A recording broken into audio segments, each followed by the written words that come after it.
Infield single for Rodriguez today. Fly ball, deep center field. Going back is Etzel, still going back. Looking up, and it is gone over the batter's eye. Goodbye, home run. Josh Rodriguez. Hodges wants to air it out. Caught. And into the end zone for a touchdown. Kelvin McKnight. Forces it up. Off the mark. Marshall the rebound. Here comes Samford. Marshall to the rim. Lays it in. All right, fellas. It's been a long day. We recorded earlier this afternoon with John Chris talking about the Kansas game. A lot of fun. Very, very nice fella. Very chill, guys, right? Very relaxed discussion for what was a fairly heated couple hours there for Samford Nation. But not that we're moving completely on from basketball, because up on the slate, we do have a little SoCon Portal.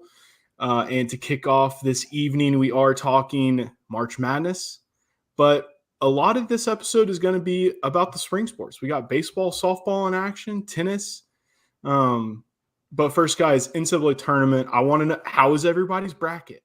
Mine's kind of surviving. Grant, I have a sneaky suspicion that yours is probably doing well. Have we looked at our Samford Scoop bracket challenge?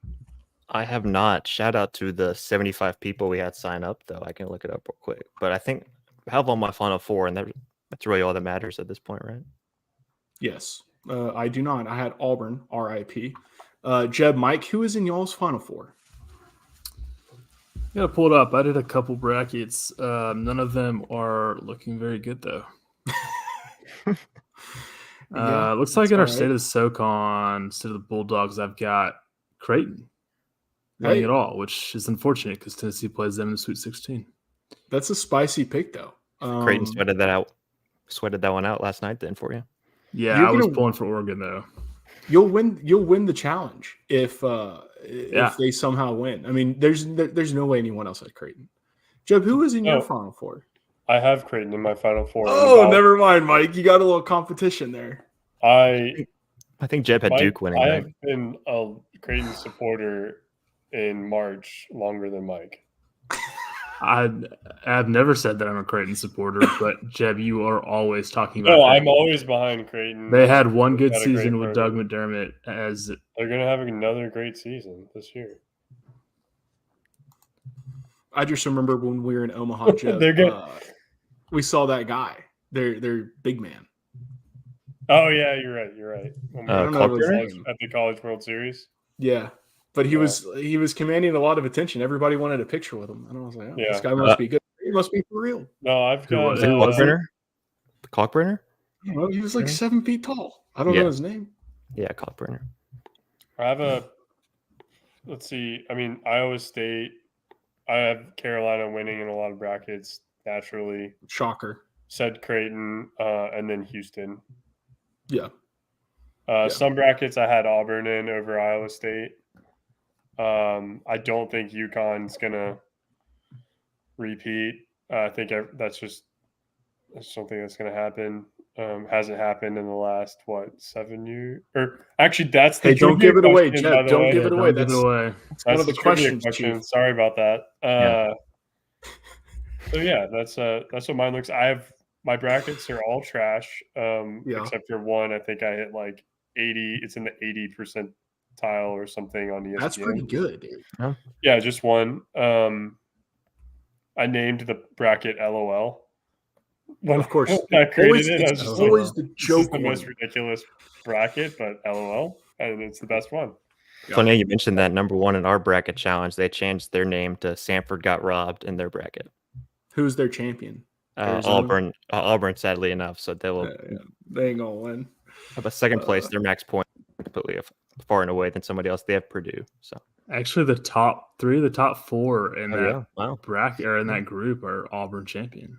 Interesting. So maybe I'm sitting at like 35th. Maybe I have some hope if Houston makes a nice run. I'm sure, obviously, they're a popular pick, but maybe in our podcast challenge. Hopefully everybody's picking like Auburn and Alabama. I mean, look, well, I'm shocked. I don't have anybody on here that picked Bama. You would think that, really, given the locality of Samford, yeah. Wow. Yeah, nobody. Roll yeah, Tide nobody. Willie picked Bama. Jeb, what were you Shocker. going to say? Yeah. No, I was going to say, Houston's defense is like by far the best in the It's so nation. good. It's so good. And I think they're going to make it to the championship.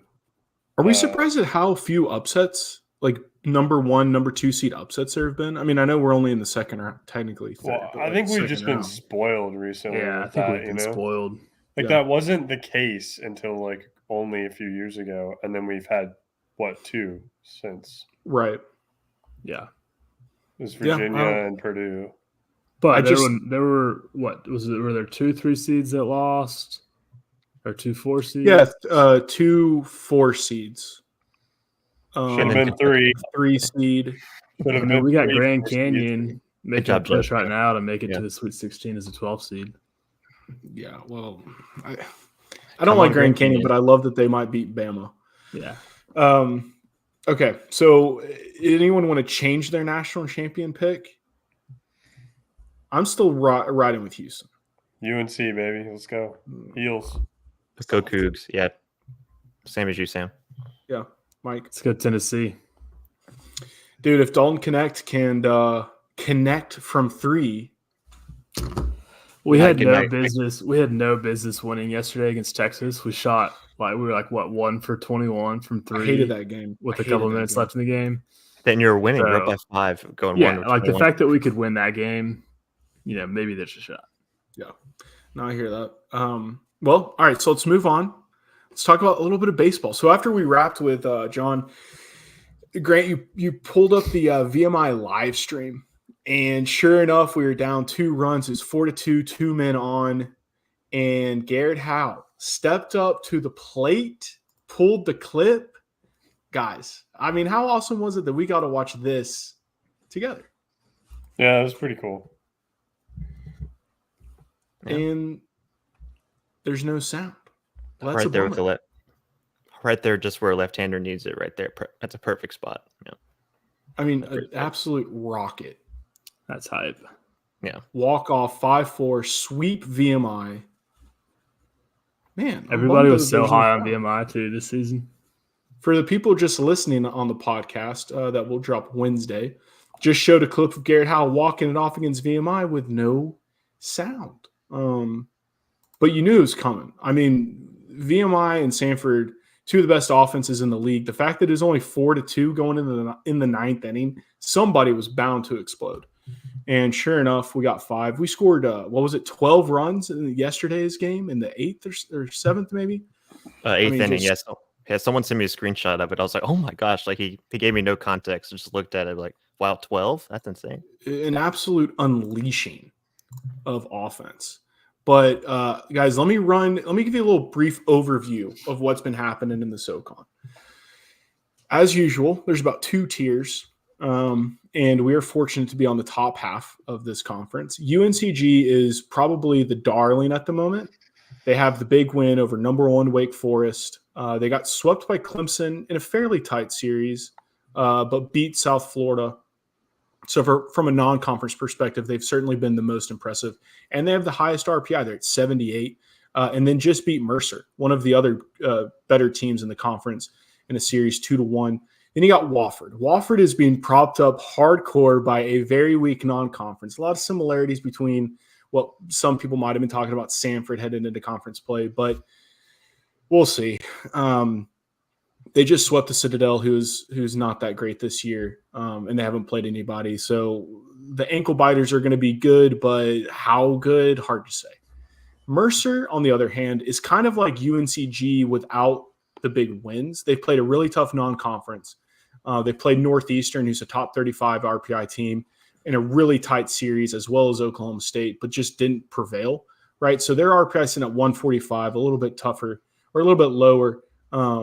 But it would not shock me in the slightest if they were to win the conference. And then I don't know if it's a surprise because how much they returned, but ETSU is sitting at 151 in the RPI. and just beat Western. It was kind of like that's the line, ETSU and Western, of who's kind of in the bottom, who's at the top. That's kind of the border. And since ETSU prevailed, they get the nod. But again, weak non-conference, so still hard to judge. If I had to put Samford, I would probably put them right below UNCG just because we've seen a higher ceiling. And then just some players from the hitting standpoint. We have two of the hottest hitters in the league. We got John Anderson and Garrett Howe, both killing it. And then Dixon Black and Cameron Cisneros. Dixon plays for Wofford, Cameron for ETSU. And then Nate Stokeham, who leads the conference in homers, plays for Western. Those are kind of the hottest hitters coming into conference play right now. And then on the pitching side, Rob Reddy with UNCG, he has 21 strikeouts to 11 walks. Now, 21 strikeouts is not entirely impressive, but his ERA, he has almost the most innings pitched in the league, and his ERA is sitting sub-3 to 2.52. Very impressive. And then our own Michael Ross, absolute stud this year, 33 strikeouts to 6 walks and a 3.28 ERA. And then Colton Casper, Mercer. So it's not surprising that you got a UNCG pitcher, Samford pitcher, Mercer pitcher, leading the way, considering those are kind of the top 3 dogs right now as we kick off conference play. But before I go any further, has anyone paid attention to SoCon Baseball outside of Samford? I think maybe the only thing I might have seen is UNCG beating Wake because that was hype. Yeah, all over. Yeah, that was hype. Yeah. One guy you didn't mention, I'm sure we'll get into it in a little bit, but Carson Lord, the transfer's got almost a sub-2 ERA out of the Samford pen, thrown 17 innings, 18 Ks, and just 3 walks. So it's cool to see a guy come in his first year and contribute, especially when Samford really needed somebody on the back end after Ben Petchke got drafted last year. Oh, we're gonna get to Carson. In fact, my bullet point there was the bullpen needs to keep improving, but Carson Lord is as good as advertised. Before we get there, though, I forgot to give our RPI. Our RPI. We're 99th. So basically tied with Wofford, who's at 102, just to give everybody a little bit of perspective there. But the three notes that I wrote about our team, the bats are strong. I mean, some of these stats are gaudy. Now, our non-conference has been tough, but we have played some cream puffs. We got 5 dudes with averages over 300, 6 guys with 4 home runs or more, and then 3 guys with an OPS over 1. To put that in perspective, last season we only had 1 guy finish above 1, and I think we had 3 guys finish above 300 average. We killed the ball last year, so we had tons of power. Now, on the flip side, the pitching, Grant, I'm glad you brought up the bright side, Carson Lord. Obviously, Michael Ross is a stud. He has 5 wins in his 6 appearances, which is insane. But 2 disappointments. 1, Brooks Rice, right? The big-time transfer, highly touted. We thought we were getting a stud, and he may well turn into one. But his transition into D1 baseball has been a little bit tough. He has only gotten to 6 innings once, which is not ideal. And he has not allowed less than 2 runs in an outing yet. Also not ideal. To put that in perspective, Ross has hit 6 or more innings 5 times and allowed less than 2 runs 3 times. So a lot more production coming from Ross. But conference play is beginning. It really doesn't matter until now. Rice can still recover. We'll see. And then kind of building off that, we have not found a third arm. Will Lynch was kind of the Sunday guy as we finished up last year. But as of now, boys, it's in rough shape. You go look at our statistics and you look at our games. I mean, we might be playing really well for about 5 or 6 innings and maybe gave up 3-4 runs. And then you look at the final score, it's like 12 runs given up, 10 runs given up. And you look at you cannot make. So I'm not going to read off the ERAs. Bullpen is struggling. So, yeah, we got Mississippi State, who's 62 RPI, so a nice challenge coming up on the midweek on Tuesday. And then Longwood, who's 163, kind of similar to a ETSU skill level-wise as of this moment. for the weekend series. So, Samford Baseball, a lot of good, some bad. Conference play is going to be exciting. But yeah, there is your Samford Baseball recap as we try to catch up since we've been so focused on basketball. The bullpen kind of started that way last year too. Like coming in, we didn't know that we knew Cravey was going to be awesome, but who else would step up? That's Saturday guy. They struggled all year finding a Sunday starter, and really it wasn't until late we got closer to tournament time where Petchke really stepped up. And that's a big reason he got drafted, was from those big moments, pitching over the SoCon tourney and then getting the save against Auburn. So we kind of saw this same trend last year. We'll see if they can recover like they did.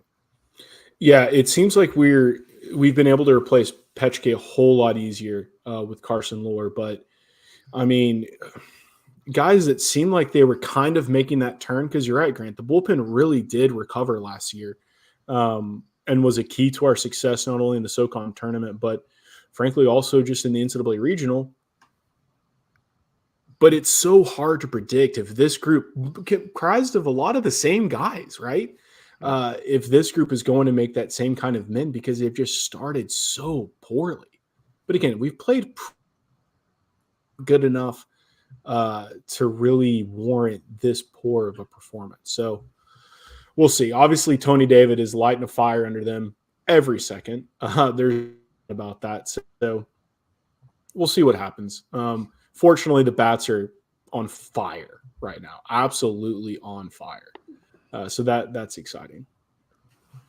Yeah, the bats will always play. They got 4 guys hitting 385 or higher, with 4 or 5 guys with 1,000 OPS. So again, the lineup's going to mash. It's just a matter of can the pitching staff keep up. But it's really awesome seeing that those guys, especially with Jaden Davis leaving to Vandy this past year, just another guy step in. Anderson moving over to second, still raking, leading the team in OPS as well. So that lineup will always be there to mash. So yeah, no, it's going to be exciting. But it's Coach Davis said the goal, the floor, or the yearly goal should be get to the supers. Like, we have to get to the regionals, but the goal should always, the next step is getting to the supers. The only way we're going to get there is if we find a solid third arm. And in this season, if Brooks Rice steps up and is the second arm we really need him to be. Otherwise, we're toast. Like, yeah, Michael Ross, we can roll him out there. We'll win the first Friday matchup in the SoCon tournament. But then, like, what happens on Saturday? What happens on Sunday? If we're able to win then, same thing. Rinse, repeat. Yeah, the Friday first round game in the regionals, Michael Ross will win it. But then we'll drop the next 2 and we're out. So it all comes down to pitching. Always has in baseball. Always will. And that's just the question mark we're going to have to monitor as the conference season picks up. Yeah, again, I still trust them. I still trust them to figure it out. Again, we're still early in conference play, guys finding their groove. And this, as you mentioned, this is where guys really step up and we start to figure out what kind of team this team can be. Yeah, exactly. All right, boys. We got 2 trivia questions tonight. Jeb, would you like to go with yours first? Sure, Sam. So when was the last NCAA basketball team to win the national championship back-to-back? You already gave us a clue. You said it was like 7 years ago, right? Don't hold me to that. Pretty sure it was like 20 years ago. Don't hold me to that. Back-to-back. Any sport? No. Basketball. Basketball. Oh, okay. Wow. Dear Lord, is that a hint? Is it really Grant's that? got it. Is it really them? That's unfortunate. Is it really Florida? Yep. Jakeem Noah, right? Back in like 06, 07? That's correct. 05? It's Florida. Yep. Dang. Grant knew right off the bat. I hated those teams. Yeah, that was because back I when was also the football. Yeah. Football also won the Natty in one of those years. I think they won. I think it was a 2000s. Ohio State, Florida national championship in both football and basketball in the same year. Yeah. Sounds right. That was Credit the Ted Ginn kickoff return. Yeah. Go ahead. No, keep going, Grant. Sorry. I was saying the football game. That was the Ted Ginn kickoff return. That first one where he took that one. Ted Ginn. Yes. And then basketball, like you said, by Joakim Noah, Corey Brewer, they brought that same team back the next year, the same starting five, and repeated. That was a filthy team. I mean, Noah was unstoppable. He did that chest thumping, and Brewer was a dog. So and who was their coach? Billy Donovan? Billy Donovan. Yeah. Yeah. Oh, my. Oh, what were we going to say, Jeb? Oh, and Al Horford, too. Just a shout Al out to Horford was on that team? The Anne Marie Spates. Sorry. God. That makes me feel so old. Yeah, seriously. Because Horford is old. I was thinking Horford would have been in college in like the 90s. Yeah. All right, Jeff. Sorry. What were you saying? just trying to give credit to Cole Sorensen for that one, and our good friend of ours and in our Dynasty Football League. So thank you, Cole. Always some good questions. All right, so our other trivia question, another March Madness question. Boys, name 3 out of the 6 NCAA basketball programs that have been to the national championship more than once, but have never won it. This is not a fraternity you want to be in. I'll give you a couple clues. 1, 2 programs are currently still in this year's tournament. And we have 2 we have an Ivy League team. We have a Missouri Valley team. We have a Big East team. We have a West Coast Conference team and 2 Big 12 teams. So I need 3. Give me 3.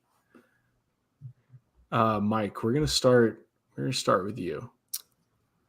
It's tough because, like, when did the tournament start? Like the 70s? Well, the 40s. Yeah, what's the time period on this? I think the first champion I saw was like 1943. All right. So we're going back. I was gonna say I feel like Butler's on that list, but they could have won like way back in the day. Sure. But I know they've been twice in our era, right? With Brad Stevens, right? I'm also. Do you want to give you another one, or do you just want to leave it at Butler? If you want to roll, you want to take Butler. Gonzaga. Oh, shoot, no, you can take 2. No, Gonzaga hadn't won a national championship, right? I thought don't answer the question. But I thought we were supposed to name 3 out of the 6. So yeah, I just need 3 from you guys. This is a joint team effort. I have one team. I know that, obvious. But yeah, well, that one doesn't count because I know that one too.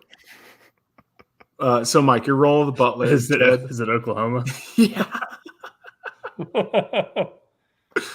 Hey, at least you made it. Jeb. Speaking of losing to Kansas, gosh. Yeah, so I'm gonna roll with Gonzaga, San Diego State, and who's the Big East school? Gonzaga, San Diego State, and Jeb's trying to get all 3 for you boys.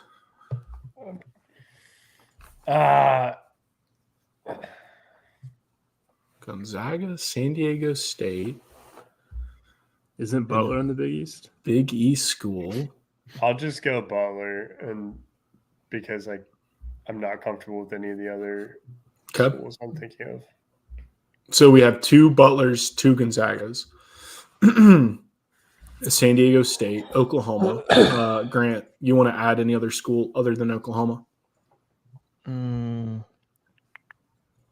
This doesn't not Arizona. Can you go through a couple of the conferences again? Yep. Big 12, West Coast Conference, Ivy, Missouri Valley, Big East. I will give you $100. Not really, but if you get the Missouri Valley team. Can I add one in? Yeah, go for it. Go ahead. Marquette. Okay. No, they won. They won one. Okay. Never mind. Grant? I'm going to go Princeton as the Ivy League team. Okay. Guys, I want to congratulate you. You did somehow manage to get 3 out of there. I knew Oklahoma was going to be a given, but y'all named Butler, which is correct, and Gonzaga, which is correct. The 3 schools y'all did not name, Houston, Okay. Dartmouth. Yeah. Dartmouth. Okay. And Bradley. When did Dartmouth go? Dartmouth went in. Same with Bradley. Once you answer that one, is Bradley in Missouri? Is that the Missouri Valley team? Yeah. Yep. Dartmouth went in 1942 and 1944, and Bradley went in 1950 and 1954. Surprised they even had it in the 40s, like during World War II. Hey, I mean, with NIL and Ivy League money, could happen again. Yeah, that's true. The problem is the Ivies are not going to ever – they're going to have the smartest athletes in the country and then still convince them to come as opposed to going anywhere else. And you got to play in the Ivy. Like, who really wants to go week in, week out, play against Harvard in a PE, in a like public school gym, basically? You know, like the atmospheres suck. Well, I go to the Palestra school. You go play there. Yeah. Yeah. Who is Bradley? I had to look that up too. And now that I'm not really remembering, but it's the Bradley Bears, and they're in the Missouri Valley. I think they're in Ohio, somewhere like that. Illinois. Thank you, Joe. At Peoria. Yep. Oh, yeah, there were probably podcasts last week saying the same thing about Samford. Who's Samford? These jokers have actually been in the Natty. Yeah. So whatever. But the Bradley Bears, that was the one I knew y'all had 0% chance of getting. But impressed about Butler and Gonzaga. Isn't that crazy? Gonzaga's not actually won with how successful they've been and how many times they've been to the. Yeah. It'll happen. But they lost Could happen this year. Lost in 2020. I don't know. It always happens when you don't expect it, you know? Like, this is a pretty solid team. It's a solid team this year. They're big. They lost to I guess they lost to Baylor and current Samford player Zach Loveday back when they were like one of the probably would have gone down as the best college basketball team of all time if they had won the championship. They were pretty loaded, yes. That was COVID year, yeah. Zach Loveday shut him down. Yeah. 2021, yeah. Something must have been in the water in Waco. All right, so let's get to the portal. So the SoCon portal, look, it's no secret. It's wreaking havoc. It's destroying VMI. Now it's a yearly tradition for the entire team to enter the portal. It's destroying Citadel. It's destroying Mercer. Now Mercer had a coaching change. That's a little bit more explainable. Destroying Western, another coaching change, a little bit more explainable. But we're talking 8 guys for Western, 7 guys for Mercer, 5 guys for Citadel. I think maybe the entire VMI team. What is happening? And then also, how much do we love the Furman fallout? That's wild how quickly things turn around. Oh, yeah. Well, my question is it just because they didn't have like the same success this year? I don't know. Like, is it just that? And they're like, I'm a junior. I'll go play I have one more year. I think it's a culture problem, you know? Okay. Well, actually though, Sam, like, because I've been talking to Josh about this a lot. Yeah. What does he think? He thinks there's a culture problem. Really? Like, if you look at how much returning, this is what Josh said, but I agree with him. Think about how much returning talent they have. Yeah. It's weird in how veteran their team was. They didn't have a ton of underclassmen to play as like wishy-washy as they did. Because like Bucky said it after we played them at home and we beat them. That team has what it takes to be the best team in the country or in the SoCon. But they also, what were they, the 5 seed? Yeah. They lost some really bad games and just kind of seemed like discombobulated the whole season. Like, sure, they had some injuries, but for the most part, they never had more than one guy out on any given night. I don't know. Sounds like a culture problem. Interesting. Even Richie mentioned that too post-game. It's like, we lost to a D2 team. You remember that? We lost to a D2 team after the Samford game. He's going to like what it took them to get there. He's like, yeah, guys, we lost to a D2 team. Things were bad. Things were very bad. I just wonder if like if Williams and Piggy, who could have left last year, stayed because they wanted to see if they could continue that success, and they've realized it's not going to get any better next year. They're good enough to go get Power 6 offers. Why not just take their last year and do something with it? Yeah, especially if you look at the schools they've heard from. Yeah. He can't though, right? If you're a graduate, you can transfer in conference in the SoCon, but if you're not, you can't. The only conference in the country just have the rule. Yeah. Piggy's, yeah. So obviously, there's been a junior. Yeah. Wait, like he's got 2 more years of eligibility? Yes. No, he's got. You get 4 years. We'll know when he gets away. It depends on if you in 2026. That's a good question. But guys, his freshman year was 2022, so he's got 1 more year. There's been a lot of chatter on Twitter, especially like SoCon John and a lot of the Furman people, or other Furman people, that what we're witnessing this year, past year, is kind of what we should come to expect. But honestly, I mean, look at UTC. Right now, they only have 2 guys in the portal. Yes, Miles Shea is a promising freshman who has that really annoying head fake whenever he gets bumped. And then Sam Alexis, a very good big man, but who wasn't that great once the season ended. I think we're seeing an overreaction because, the bottom tier of the conference, those guys are moving on and moving out, especially from the academies. Shocker. A freshman in the year 2024 doesn't want to be hazed out the wazoo and go a college in the middle of nowhere, Virginia. Crazy, right?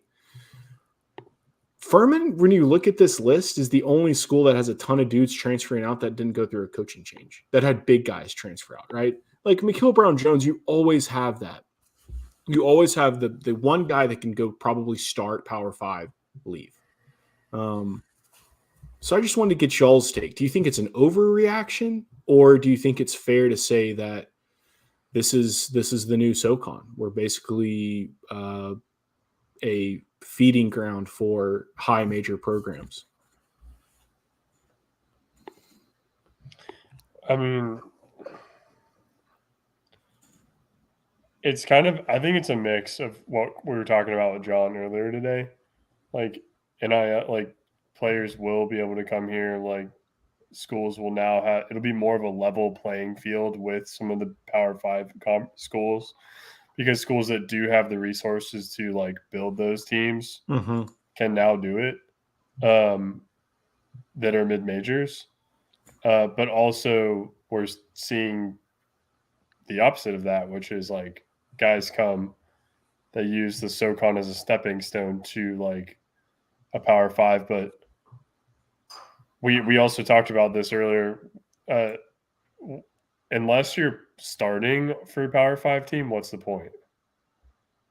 Because what matters for a player is getting clock, getting time, getting minutes, and that's how you get seen by scouts.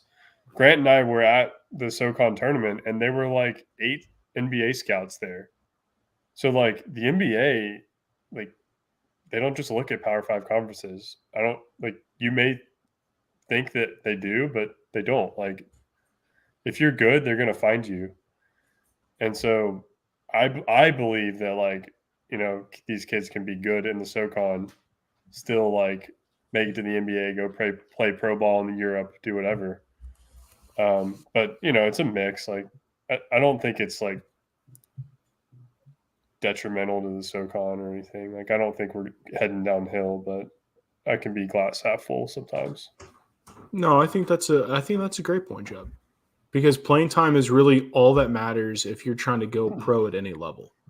And even if someone wants to say, oh, but for, if I'm getting $50K from Samford and Florida's paying $150K and I go sit on the bench for 2 years, well, that's $200K extra in my pocket. But then on the flip side of that, that's $200K extra in your pocket. Yes, time value of money, important. But you're not playing. You're not going to get the chance to go make $150, $200K a year playing in Spain or Greece or somewhere, right? Because you didn't get any playing time at Florida. Well, also So, like that's to the add rub. to that, Sam. Yeah, I mean, to add to that, are you really getting like that much money from NIL at Florida? Like, if you're not playing, you know? Right. Yeah. I bet basketball NIL at It's high probably a major. better situation as SoCon. No, I mean, look at or the whatever. guys that have transferred from Florida to SoCon. Quez Right, and exactly. Trey Bonham, and that Mallorca Brown guy that transferred from Vanderbilt to the Citadel. That's a good point, Mike. I mean, there's Yeah, that's a good. bunch of Power 6 guys transferring to the SoCon to get more playing time. I don't think it all has to do with going pro. I think naturally, just if you're a college athlete, you're probably a competitor, and you want to win. Even if it's the last, like some of these Samford guys, it's probably the last time they'll play basketball.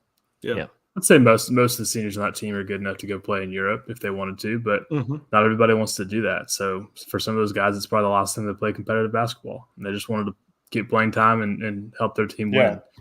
Yeah, and a lot of these guys going from SoCon like now to going to move up are all juniors that are rising seniors looking to play one more year somewhere else. Like, it's not like these guys freshmen are hitting big. Okay, good. I'm going to go to another school sophomore year. It's these guys that it's kind of weird to say this, but they put the time in basically at a small school, and the guys, they know that they can put up numbers at go play bigger schools, especially if you believe that this guy's heard from these schools lists. Like, you see all these like P5 schools in Arkansas reaches out to everybody, but like every P5 schools they got open admission for academics and athletics. So, pig suey. Yeah, so it's not that much of a big worrying trend unless you see some like young guys leave when it's not a coaching change at their school.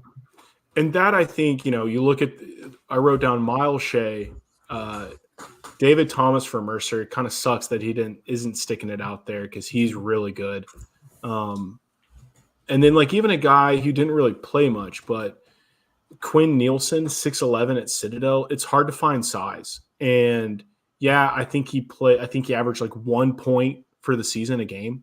But by the time he's a sophomore or a junior, we might have been talking about him like we do Heen for Furman. So losing the youth that even like a Quinn that didn't really play is the most concerning. A David Thomas, he's going to get probably he's going to at least have one shot, right, at starting at a Power 5 team. Maybe his junior year, probably not next season. But he showed a lot of promise. Miles Shea, I don't know. Maybe he just wanted to go back home. But he's from LA, right. Yeah. Like the other, like Western and Mercer with new coaches, it's really hard to gauge exactly what went down. I mean, so many guys in the portal. But let's talk about Samford. So we talked a little bit about it with John, but I think we can open up the conversation a little bit more now. Who do we think is the most likely to hit the portal? Why? And what are kind of areas of need? And Grant, I guess we could start this conversation with your roster tracker. First off, let's start with like who's leaving, like who is graduating, who is no longer going to be playing for Samford. Let's run through that list real quick. Funny you mentioned that. We can pull it up right now. Shout out a video we got going on. Jermaine. Yeah, so for those who aren't watching, go ahead. Wednesday. Campbell, Garrett Hicks. Jermaine graduated. Jaden Campbell graduated. Garrett Hicks, this was his 5th year. Nathan Johnson, this was his 5th year. Chandler Leopard was a preferred walk-on spot, but he's leaving. And then that kind of, we could get a 6th year we talked about with John was Ryland maybe coming back. And you could get a waiver for him considering he only played like 10 games last year due to concussion. He's got a couple of their injuries where he just like add up saying that he never got to play his full final year. So those are the kind of the guys that are leaving. Okay. So from a starting perspective, it looks like we got basically 3 primary players in Jermaine, Ryland, and Jaden who aren't going to be on the roster, who we're going to have to replace in-house and then potentially look to backfill through the portal. So returning, we got a Chore, AJ, Dallas, Riley, Lucas, Josh, Brody, Zach, and Jonathan Calcedo. Yeah, he redshirted this year. He's a kid from local Hoover High School. Yeah, he's a preferred walk-on this year. So. Cool. Yep. So looking at that, All right, so let's just kind of play it out. At point guard, what we got? We got Holloway and Dallas. AJ at the guard, Lucas at the guard. A chore. At the forward. I mean, it looks like we're Riley at the forward. It looks like we're going to be trying to go for a guard in the portal. Yeah. And Another one if we can't get a waiver for Ryland, at least one other, probably two guards, a ball handler, someone who's going to be able to play with Dallas and Josh. Because Josh is pretty flexible. You can stick him at shooting guard pretty easily in any given set. And then just a couple shooters, right? Like we're losing to Garrett Hickson and Nathan Johnson, two guys that you're going to have, like those are roles that you'll have to replace. But as far as big men, I mean, we're kind of set. It would be nice to have one more kind of in betweener maybe, just to pick up where Jermaine kind of left off. He was only 6'6", but he played like he was 6'10". And yeah, granted to Caleb Harrison, who's an animal. Ridiculous. If that kid comes in as good as advertised, holy moly, we will be set at the bigs. We would have the best. What is that? The front court? Help me out here. Yes. Yeah, we'd have the best front court in the conference, baby, if Caleb comes in hot as a freshman. But we'll see. And then we got a kid, Zion Wilburn. Where is he from, Grant? He's from California. He's from he's from a prep school in Arizona. Okay, good. We don't need any Cali kids. Yeah, he's in Arizona. All right, so boys, looking at this list of returners, give me three guys who you could see portaling out. Mike, we're going to you. Putting you on the hot seat. I know what he's gonna say. I mean, I think the obvious is a chore. Sure. Because of how much growth he showed between last year and this year, and the fact that he's so new to the sport of basketball, like you got to think that there's more growth coming next year. He is technically a international player on a visa status, so can't legally get NIL money. So that might help our case for him not transferring away. But his best friends are also graduating, so maybe that gives him a reason to want to find a new program where he can get some Power 6 minutes and whatnot. Yeah. I do think AJ, honestly, like I hate this for him, but I feel like some of his injuries this year have helped our ability to retain him, just because he didn't really get to play a full healthy season and show how how athletic he can be. He's so good. So he's so good, but he's so good. He didn't have as good of a season as we would have hoped, just because of those injury problems. So I'm hoping he stays, but at the same time, like if he's got an opportunity to go play somewhere else, like he's definitely earned that right. For some reason, I could see maybe Josh Holloway hopping in the portal, just because I wonder if his style is a good match for Samford. I think it can be, but he I don't know. I just think his style is so much different than Ryland Jones. So that would be something that we'd have to kind of work around next year. But those would be my three guesses. I mean, he can play the two. Yeah, right. Like I think that he's not going to play the one. That last point, I think it's going to be up to Bucky. Like he can. Yeah, I'm not saying like he can't fit in our style. I just think that like he plays so much faster than Ryland Jones does, and he's probably less methodical. And some of that's probably just Ryland's age, right? Sure. I mean, this is like his 5th year in college, and he's just used to playing point guard. Like Josh is a freaking athlete, right? He's one of the most athletic guys we've probably ever had. So I don't want to lose him, but I do think that he'll need to probably work on his passing and pace a little bit, and definitely work on his 3-point shooting ability. Yep.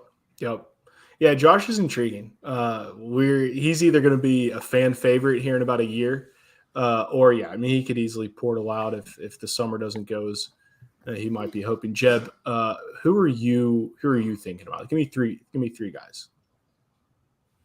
Well, like my first answer is, I think there's a good chance no one transfers Sure. It's possible. Yeah. Yeah. Like, Not likely, like, but we're it's kind of talking possible. about it. We're talking about a team that just went to the NCAA tournament. They came back on Kansas. They almost won. Like, Yep.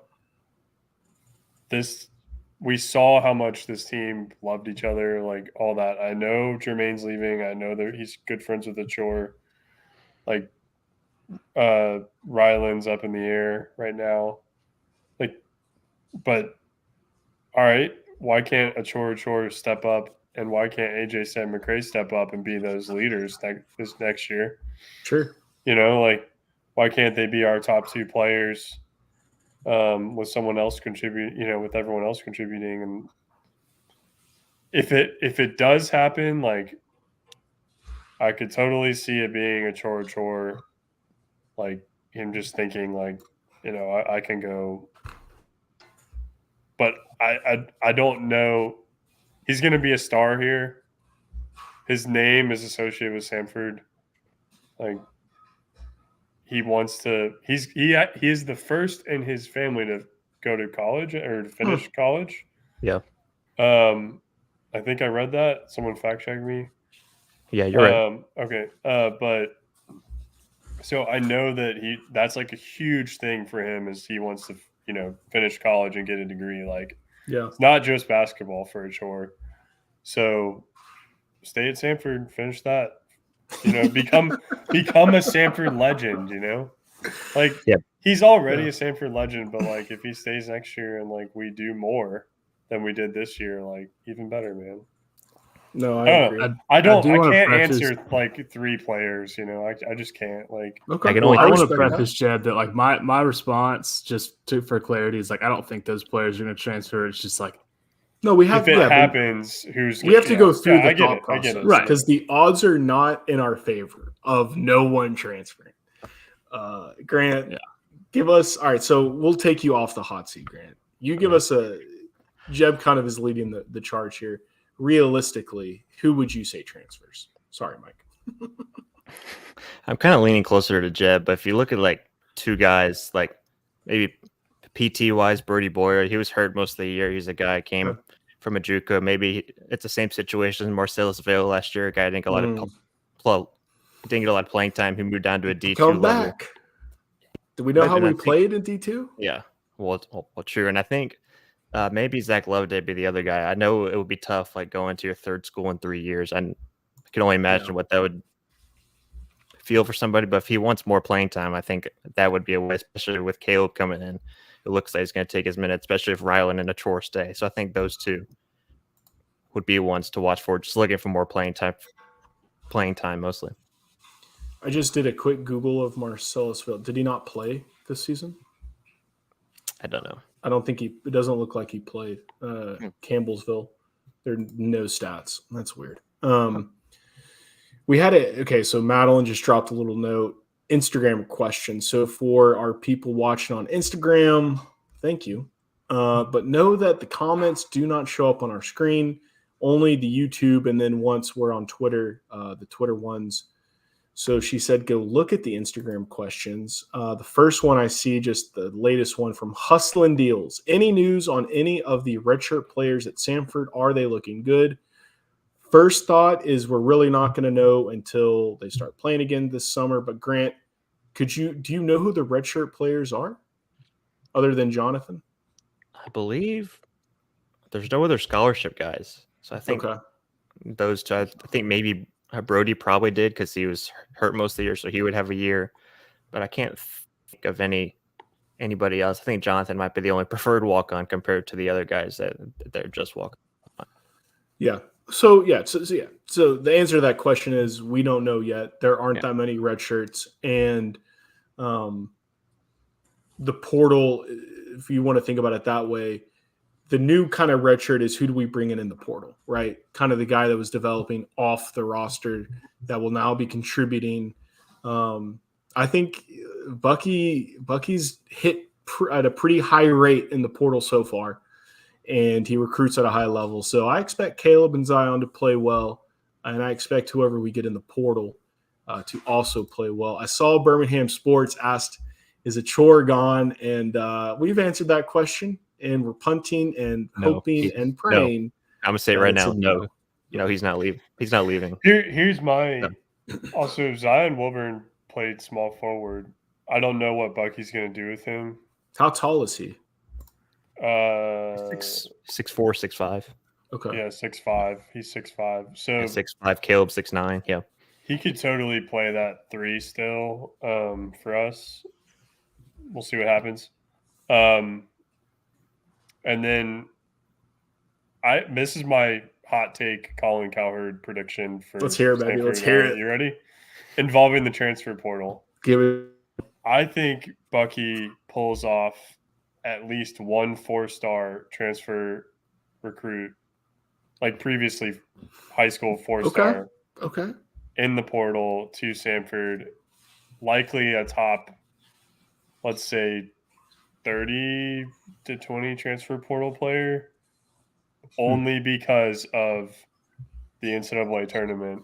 He's going to be able to sell that to a player. That is That's bold take. Top 30 in the transfer portal.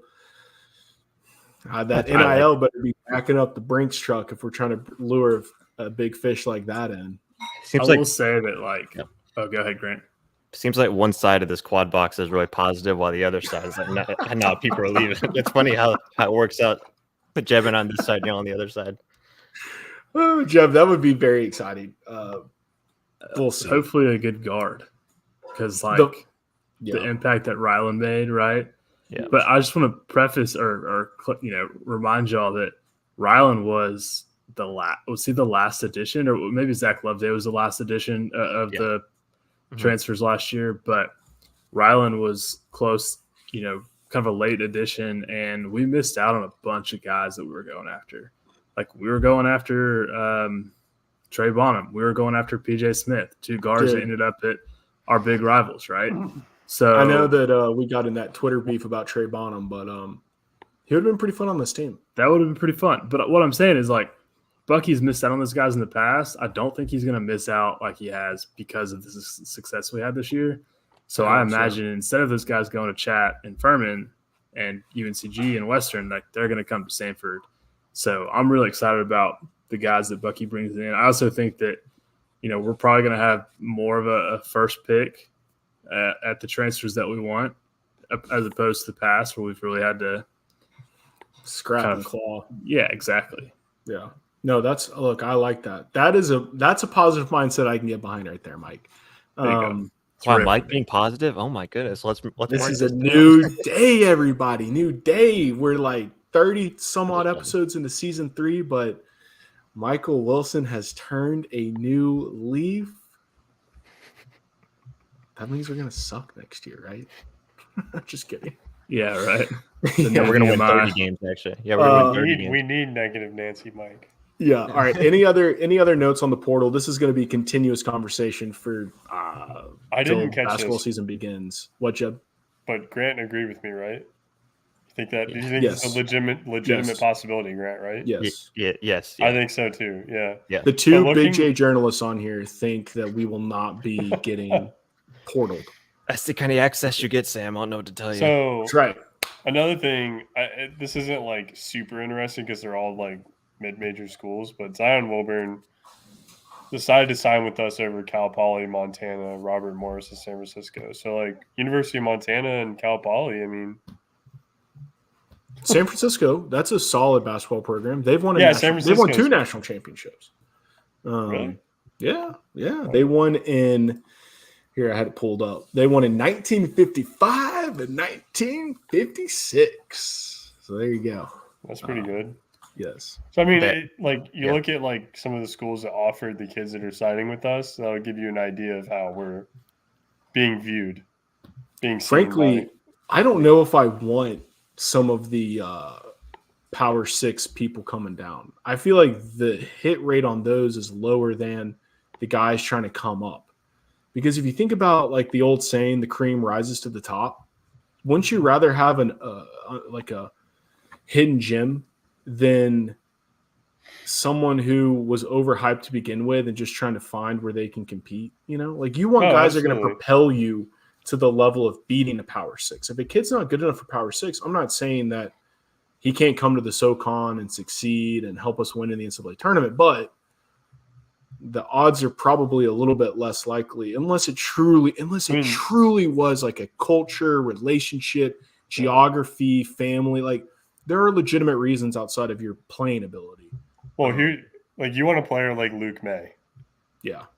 Walk on, ends up I can agree with winning you a that. national I don't like championship. Luke May, but I agree with you, Jeb. Yeah, I'm just saying that's the He's example. A punk. But all right. So, any other thoughts? Then we'll wrap it up. I think we can save it. We can save it until we get some action. Yeah. The next. I was gonna say there's a guy from Hartselle, Alabama. Mm-hmm. Hartselle, yeah. Kind of between like Birmingham and Huntsville, but a guy from there that I'm trying to pull up. Josh was texting me about it, and I can't think of his name, but apparently he's a guy that was recruited pretty heavily from Bucky out of high school, ended up going somewhere else, and he's back in the transfer portal, and apparently has a great relationship with Bucky. So Josh thinks we've got a good chance at getting that guy. I just can't find his name. Local kids, good option. Here's another thing that Caleb Harrison, I don't know if we talked about him. For a minute. I mean, yeah, we talked about it. Okay, well, yeah, but he had offers from Belmont, Chattanooga, Dartmouth, and Davidson, and he signed with us. Yeah. No, that was a big kid. That kid is good. Just puts it into perspective. He's every bit of 6'9". I walked past him at the selection show party. I looked up, I was like, yeah, he's 6'9". Yeah. Okay, he was there? Yeah, he was there. Yeah. Oh, cool. Yeah. All right, let's get to we're going to touch on Samford softball and then wrap it up with State of the Dogs. So kind of similar thing, a little rundown of the conference. UTC and UNCG look like the heavy favorites at the moment. I would put my money on UNCG to win this conference. Their pitching is super good. They have 50 home runs, which is by far the most in the conference. I mean, they are murdering the ball. And they played a really tough non-conference and just swept ETSU. Now, ETSU and Samford are at the bottom, so that's not entirely impressive. But UNCG looks like the heavy favorite. UTC, though, right there with them, very competitive offensively, but kind of similar to Wofford on the men's side. They didn't really play anybody in the non-con, but they did just sweep us. So that's not great. They're 21-8 overall, so obviously a very respectable program. On the opposite end of the spectrum is Samford and ETSU. We are 6-23, boys. ETSU is 4-17. This is not looking like it's going to be our year, and a lot of that could be chalked up to injury. Mac hasn't pitched since February 17th. None of our other pitchers are really doing well. Carly Fuller has stepped up a little bit. She pitched well against UTC. She pitched 7 innings, only gave up 4 runs. In softball, phenomenal. Like an ERA under 5, you're kind of balling. Anything under 4, you're a stud.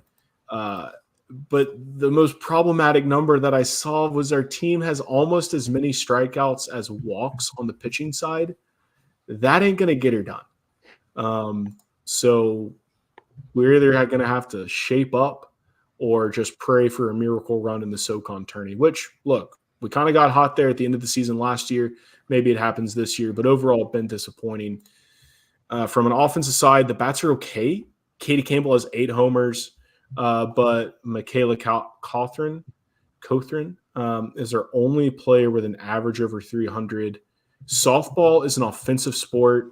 That is not a good number to only have one player over 300. So softball program, very similar history to the basketball program, basically nothing.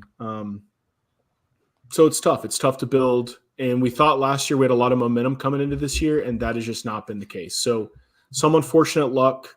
We played a fairly tough non-conference. We gave up a ton of games late, blew a lot of leads, but so far, not good. But hey, still have most of the conference season ahead of us, and always the silver lining of a one-bid league is the only thing that matters is the conference tournament. So you never know what can happen. Softball's a wild sport. To wrap it up, boys, state of the Bulldogs. Grant, take it away with the women's basketball portal. We're kind of getting fermented out there. Yeah, speaking of the portal discussion we just had, Samford women have had 3 players hit the portal over the past couple of days. Riley Stevens, a senior guard, Carly Heiger, a redshirt scorer who was the team's leading scorer this past year, was a really good shooter from 3. She's 6'3". She's moving on. Mason Marchbanks, another young player, sophomore season in the portal as well.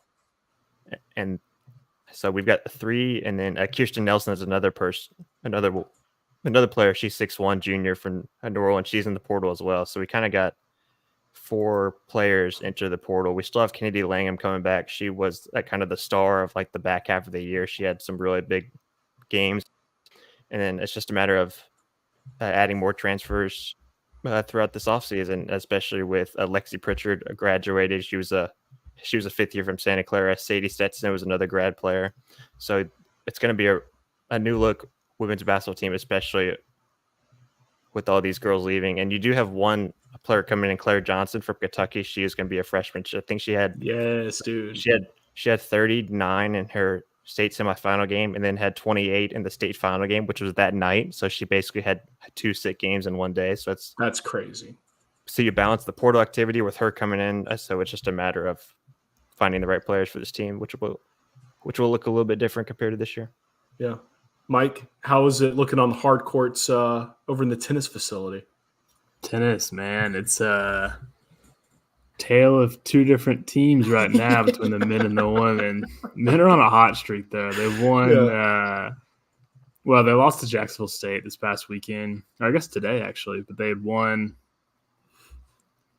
8 straight games prior to that. So we are currently sitting in first place in the SoCon. Hey, and all right. We're sitting at 11-5 overall. So that's not good. bad. That's good. The women, on the other hand, are on they've won the last 2 matches, but other than that, we're on a long losing streak. They are sitting at 5-10 overall. So literally opposite. Literally opposite of the 11-5 men. It's tough. Yeah, that's where we're sitting with a little bit left in SoCon play. That's tough. But hey, that's exciting for the men. Yeah, they're looking good. Guys, are we missing any other sports? I didn't put anything else, but is there spring track and field? Track and field year round? They've got cross country in the fall, indoor track and field in the winter, and then spring outdoor track. I don't think that's started yet. Yeah. Okay. We'll have to add that to the list. But we are back to our regular programming. Basketball season is over.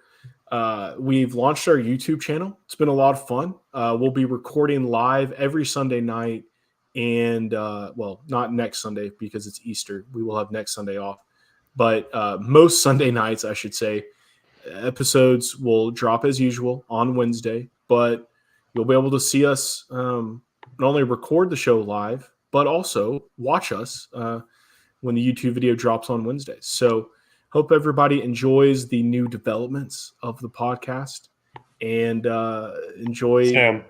Yeah, what's up, Jeb? One more thing. Yeah. State of the Dogs. Yes.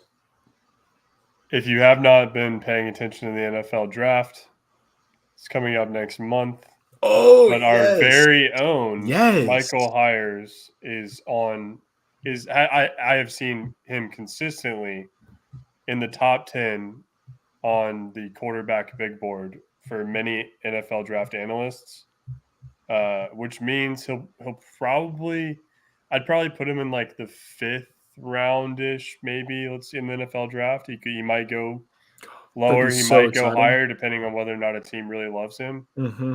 But he's consistently being touted as like one of the best, he's been compared to Josh Allen, FCS. Wow. I've seen that is a comparison. No, I'm serious. It's not saying that he's going to be as good as Josh Allen. It's just that's saying exactly what you just said, Jeff. No, that's exactly not. He's being compared to Josh Allen came out. Yeah, out of the FCS. That's what I mean. Basically, a good athlete with a big huge arm, good athlete, needs to develop. But no, Jeb, you're the NFL guru. Like, where do you see him fitting in well in the NFL? All right, so the first team that comes to mind is he'd be really really good fit for the Vikings. That'd be sick. They're already set up for him, right? That'd they be need a cool. quarterback. They're going to take a quarterback in the draft. If they don't trade up to get one of the top guys, then why not take hires in later rounds? Jeb, I'm glad you stopped us.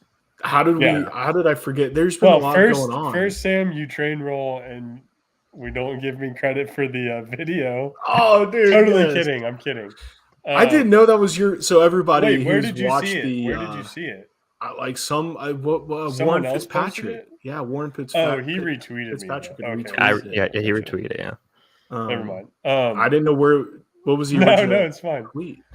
But then I was like, I'm not going to let Sam close out the podcast without talking about our guy, Michael Hires. There you go. Yeah. Thank you, Joe. Yeah. But yeah, keep an eye out for that, everyone. We'll be watching, our football guys to see who gets who signs after the draft or if anybody slips into the draft. So see. Yeah, we got a lot of football to catch up on. We got to talk about spring practice that is going on and about to wrap up. We got to talk about the signing class. We haven't even talked about the signing class for football. Yeah. And we just hired a new DB coach to replace Andrew Gray, who went to Northwestern. So we got that going too. Right. So there's a lot going on in the football program that we will thread in as we cover the baseball and softball seasons. But Jeb, thank you. Michael Hires getting drafted would be epic. So sick. But yeah, everybody go subscribe to the new YouTube channel. Follow us on Instagram and Twitter at State of the Dogs. Follow the Samford Scoop on Instagram and Twitter. And be sure to check out the website, stateofthebulldogs.com. But with that, everybody tune in to the Mississippi State game on Tuesday if you're watching this live. And if you are listening to this on Wednesday, hopefully we won. But with that, the State of the Bulldogs is out. All heart, all ball. Hey, you already know. Samford about to get that ring, man. Hey, love y'all. We love y'all.